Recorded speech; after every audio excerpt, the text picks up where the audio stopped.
we're dealing with holes. Answers are voids, right?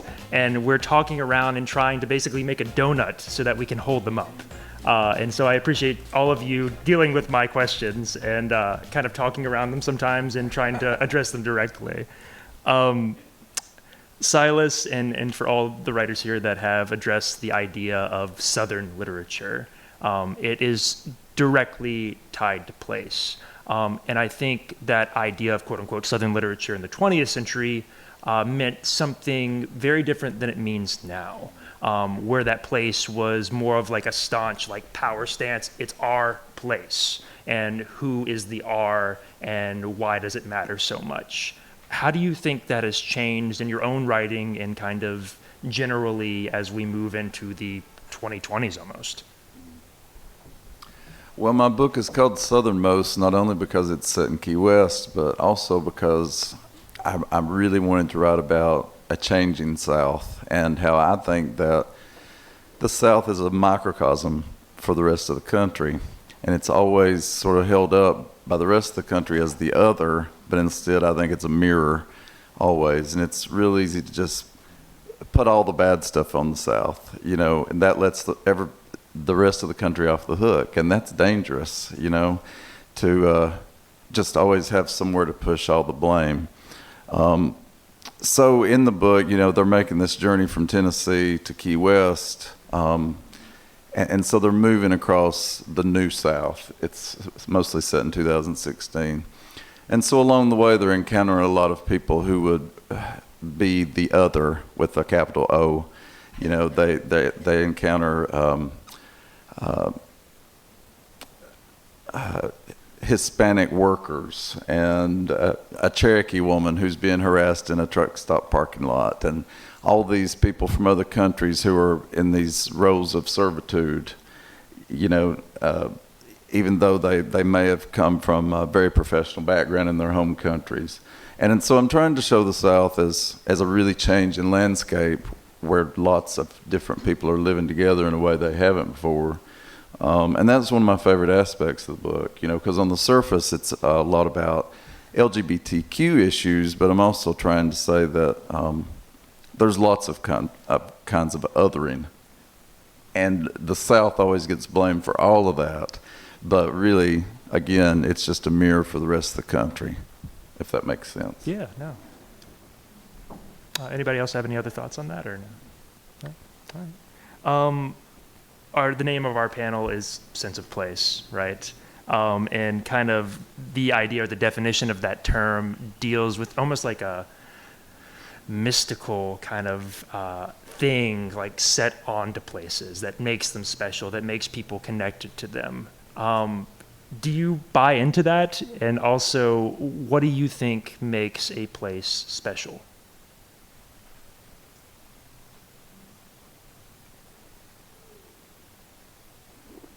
I mean, I buy into it a little bit, just because I want you to buy my book. So I want you, I want you to believe that Southern New Mexico is magical.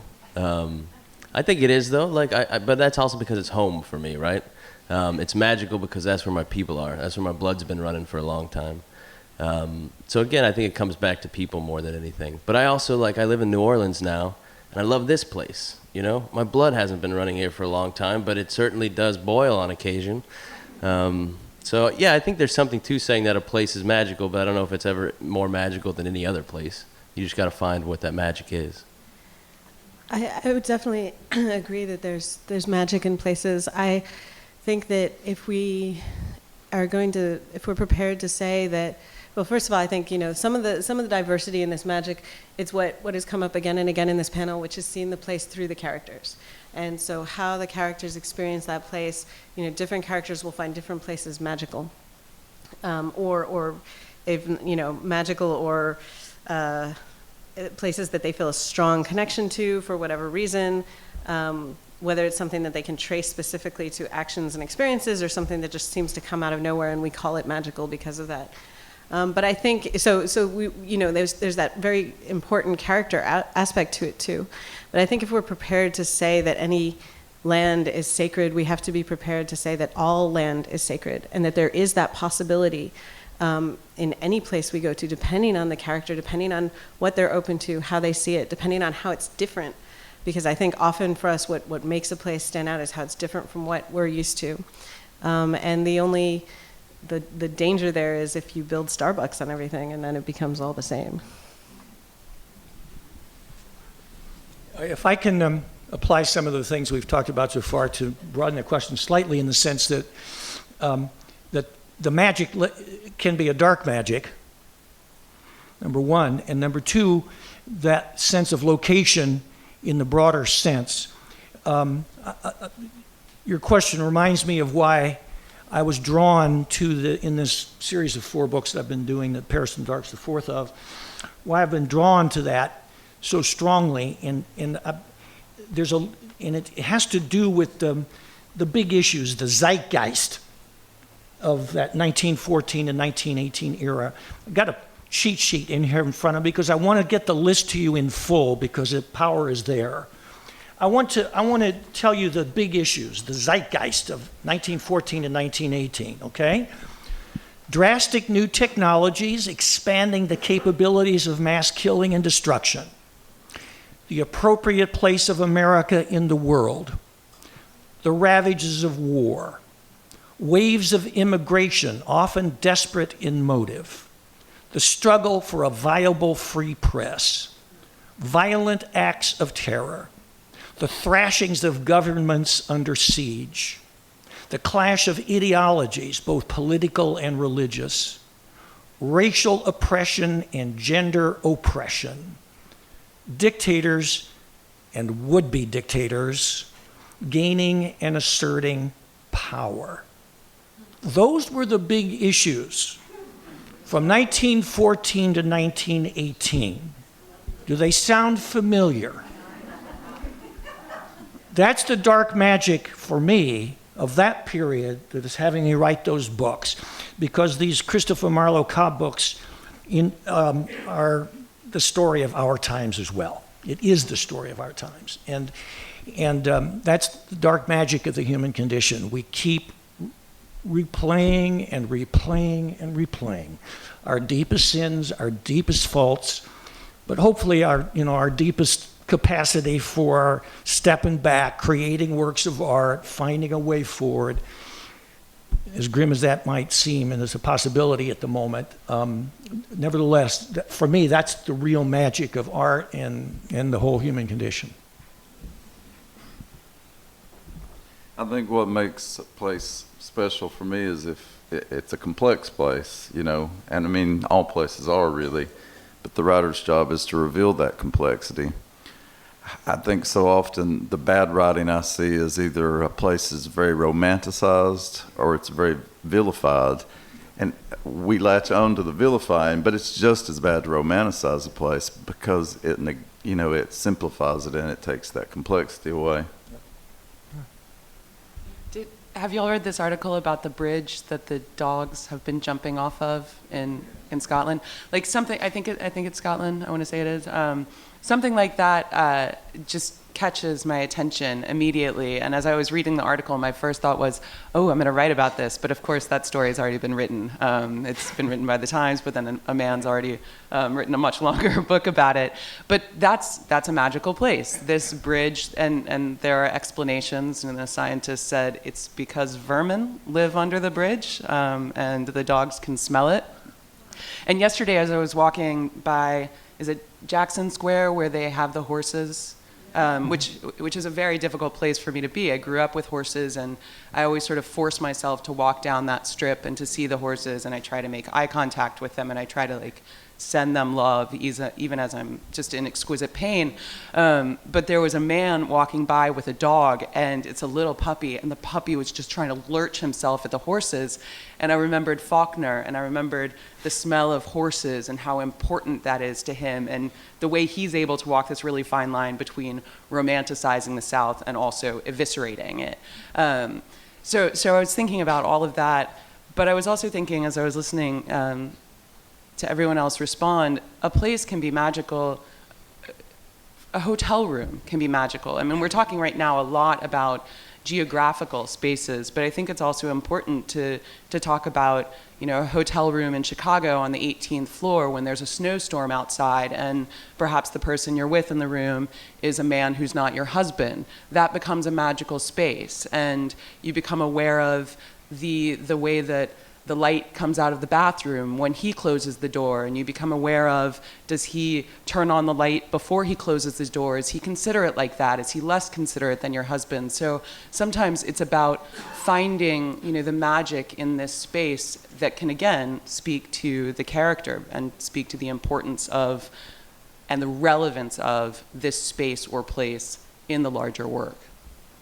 Yeah, I think that's great. And you kind of brought up this idea of home and perceiving that as an aspect of your answer. And Malka, you mentioned this earlier, to where all your books are dealing with, you know, 17 to 18 locations across the globe. So that's the smaller places that mean more. I'm really interested in your own opinions. What does home mean to you, and how does your definition of home is that influencing your characters, or do they have different opinions of what a home is? Well, I can follow up on what I was saying earlier about my characters. A lot of the main ones moving around a lot, and they certainly have a very an idea of home as sort of contained within those spaces in which they live and travel temporarily. But I also try to put them into interaction with characters who are very rooted in a place. So particularly in my second book, quite a lot of it takes place in Darfur in Sudan, which is a place that, you know, is pretty remote and has not changed a lot over a lot of time. And so there's people who live there who are very rooted, and these outside travelers come in, and that interaction of, you know, people who move around a lot and see a lot of different places versus people who barely travel and really stay in one small community was a really interesting tension for me to work with, especially when there's romance. Yeah. Anybody else? When I think of home, I think of it being really complicated. And somebody, I think you were saying that, you know, often we have love-hate relationship with home. And like Robert was saying, yearning is what really, you know, feeds all great writing. And so there's that yearning in there. For me, it's one thing that really gives me a lot of propulsion as a writer is that yearning for, as a gay man, I have this deep, deep love for where I'm from, and I always yearn for it to love me as much as I love it, you know? And so I think in some way all of my writing's about that. I did a count, and I've stopped doing this, but when I was still in my 30s, I used to do a count of how many houses I had lived in since I was born. It was something like 32 the last time I did a count. And part of that was because my parents got divorced when I was really little. But the other part of that is that they were both unstable people who really liked moving around. I mean, my mom's favorite pastime to this day is going to an open house. And we always try to make sure somebody accompanies her because there's a chance she'll put an offer on it. And her second favorite activity is rearranging the house she lives in so that whenever I would return home from school, it never felt like I was coming back to the same place twice. It's a real pathology and an interesting one to grow up with. And so on top of that, on top of the divorce and a 12-year custody battle for me, which existed in Atlanta, which is where I was born, which is a place I both love and hate, in part because of that custody battle, and I'm unable to divorce myself from the experience that I had there. When my parents left, when my mom and my stepfather left for the Eastern Shore, I left for boarding school in Massachusetts, which meant that whenever I went home, either to Atlanta, where my biological father was still living, or to the Eastern Shore, I had no friends. And now in Atlanta, we had gotten the Olympics when I was in middle school, which meant that the city had changed, like kind of overnight. Air conditioning was suddenly everywhere. But it means now that when I go back, there are very few landmarks that are the same. There are the cathedrals, there's the duck pond, but Fellini's, this pizza place I used to go to looks different. So Atlanta can't be home, but it's where I'm from. I think of the Eastern Shore as the place that I learned to write and the place that I actually started thinking and paying attention to other people and paying attention to place. But I got my education in Massachusetts, and then from there I moved to Chicago, and every time I moved, one of my family members moved. And now, in this very bizarre twist, everyone in my family is suddenly living in Kentucky again, with the exception of my brother who lives in Denver, and he'll call me every once in a while and he'll say, I'm never coming to Kentucky. And we say, yes, we do. But in the course of 5 years, I moved to Kentucky. My mom moved, obviously, 2 years ago. My sister moved last year. And then my biological father, from whom my mom has been divorced for 35 years, he packed up and left Asheville and moved up to Lexington, and we still don't know why. We don't know why he's there, but he is. And so suddenly we are all in this mile radius. And my mom said the other day, she said, it is the damnedest thing that I divorced that man 35 years ago, and I'm going to die, and he's probably coming to my funeral. And I was like, Mom, he's going to talk at your funeral. So I don't know where home is, but I think it has to do for me with family and the people that, and by family there, I just mean the people that you're close to and where you find a connection. And in one very specialized but very real sense, my home is wherever the space is where I write, and even if it's been the 6th floor of the Hotel Monteleone for the last couple of days, in some real way, that's where home is, that where you daily go into the compost of your imagination and try to figure out what the hell this is all about. I want to piggyback off this because right before we started, Robert and I had a chance to talk, and we were both in the middle. I won't. No, go ahead. Okay, so we're both in the middle of new projects, and it's really exciting to be in the middle of something. It is what we live for as writers. And yesterday, I walked to Tulane and back and managed to get a sunburn. And so by 6 o'clock, rather than being out in the city, I was back in bed writing, but I was writing, and I was working on the last chapter of this book that will be my 5th novel, and I will always think of being here and being in that hotel room because I can remember the place where I was when I worked on every single book, and endings are so special, and where you finally, even if you're missing the 40% before you get to the ending, where you know that you've got that final one, like in musical terms, where you know that you've got the end, that's such a special place. And so I will never write about the Hotel Monteleone, but I will always remember it, and I will always associate it with how that last chapter magically came to be. Yeah. I love that.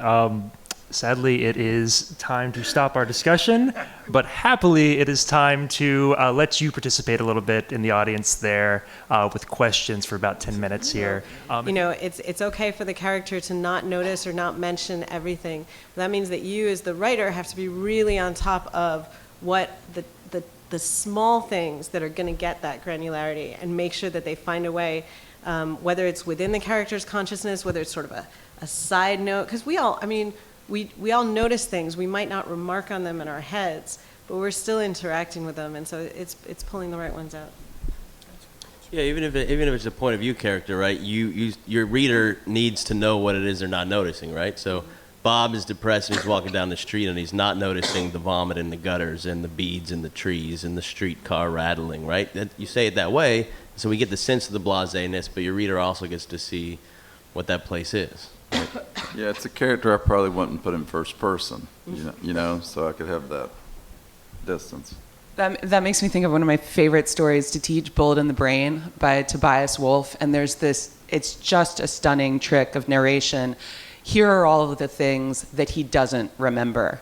And then we get a 2-page list of the experiences that this cynic who is dying as we read it, there's a bullet in his brain, but we get his life condensed. Here are the things he doesn't remember. He doesn't remember the birth of his child. He doesn't remember watching a woman jump to her death from the building next door. He doesn't remember, et cetera, et cetera, et cetera.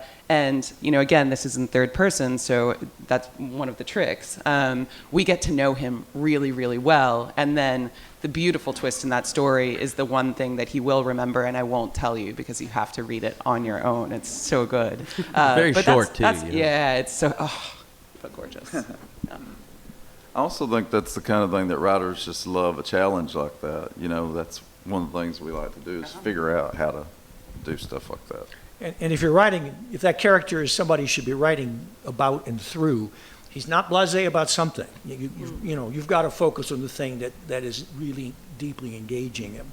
And at that point, when you're in touch with that, then what he notices and what he doesn't notice, what he may notice, he has passed for every day of his life so far and notices for the first time, those things should begin to emerge quite naturally from that driving force in the narrative.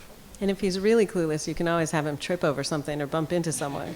That's a good way to bring it to his attention. Yeah, and why is today different, right? I mean, if he is walking in a place that is totally familiar to him, something has to be different about today, and that means that today is the day that he does notice something. Sure. And then his life is probably ruined.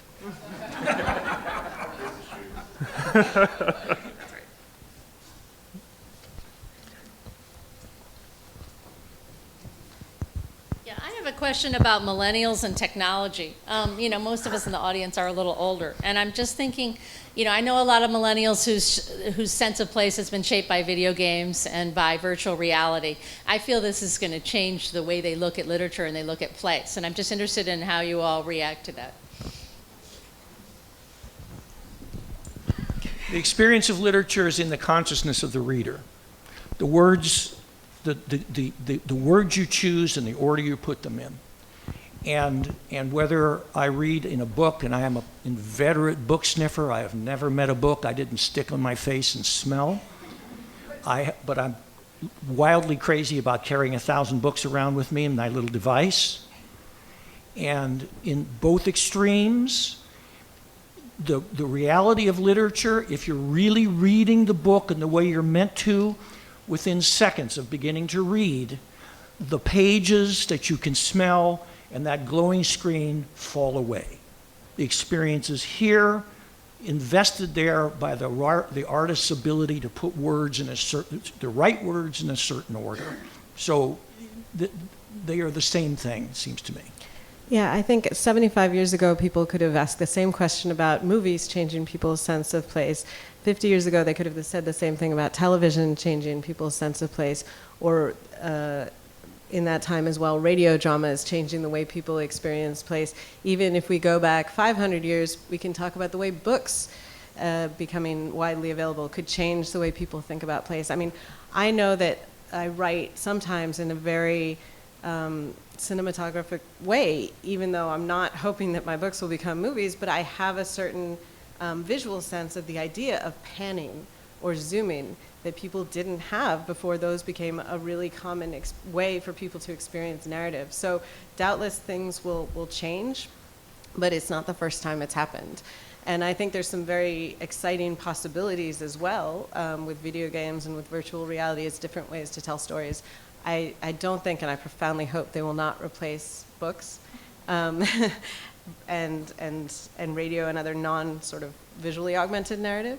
But I'm not in a huge panic about it. One footnote to what Malka just said, if I'm just real quick. The great, he was a terrible man, but great technically, film director, innovator, guy credited with inventing modern film technique, D.W. Griffith.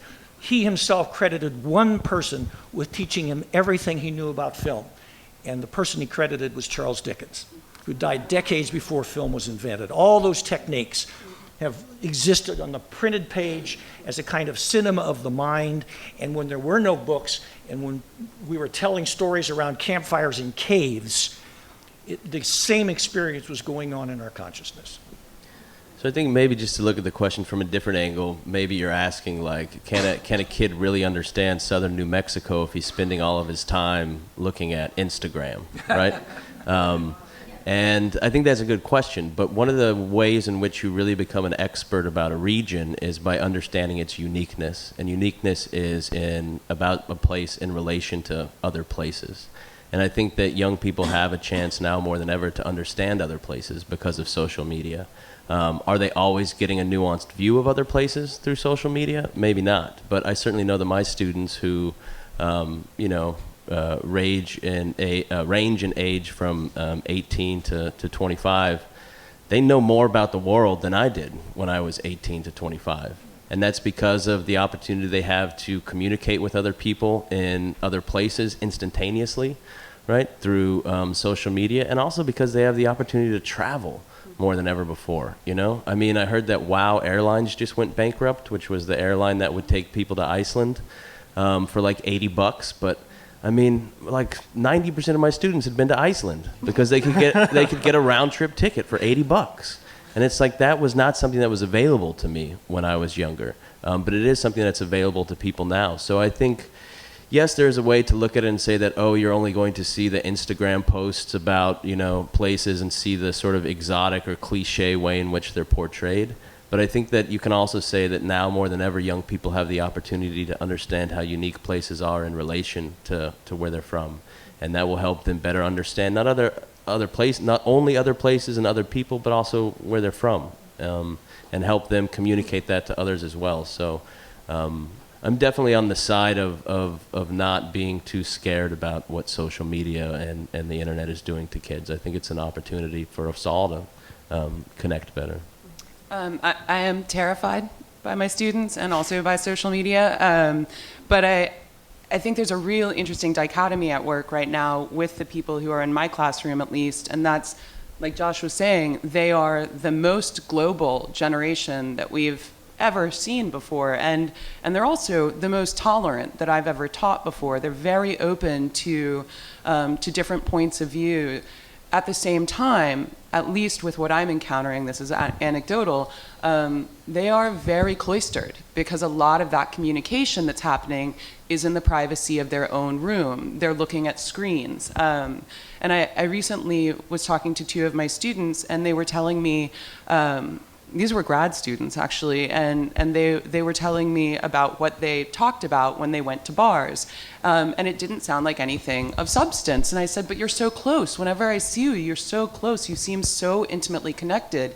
And they said, well, all of those conversations we have when we leave the bar and we're texting. And I was really fascinated about that idea of spilling your guts via your thumbs versus, going to a bar and having that, the whites of the eye contact. And so they're a completely different beast, and they're a really interesting beast. And in spite of my fear, I absolutely live by the words of Marv Levy: if you don't change with the times are going to change you. So I'm working on that. It's possible that we have different students because you teach fiction. Yeah. Yeah, I teach nonfiction and journalism. So, like, I guess the difference is you can hole up in your room in fiction and still make your art, right? But in journalism, you got to go out and you got to talk to people, right? I'm going to steal something, and if she ever hears this, she might disagree with me, but Ann Beattie once called that the professional shut-in, and I encourage my students to get out of their classroom, put their phones down, and look up. Walk around and look up, because otherwise, I never want to read what you have to write. If you're sitting in your room and you are not being out in the world experiencing it, then you're not going to write fiction that anybody's interested in reading. I think we have to call it there. I do want to add one thought before we clap. I do think, in reaction to your question, that the digital can be just as vibrant a landscape as anything outside of it, and that writers today and filmmakers and everyone else are just learning how to dive into that and describe it, because it's very hard. But now we're at the end. Thank you so much for being here, and thanks to our panelists.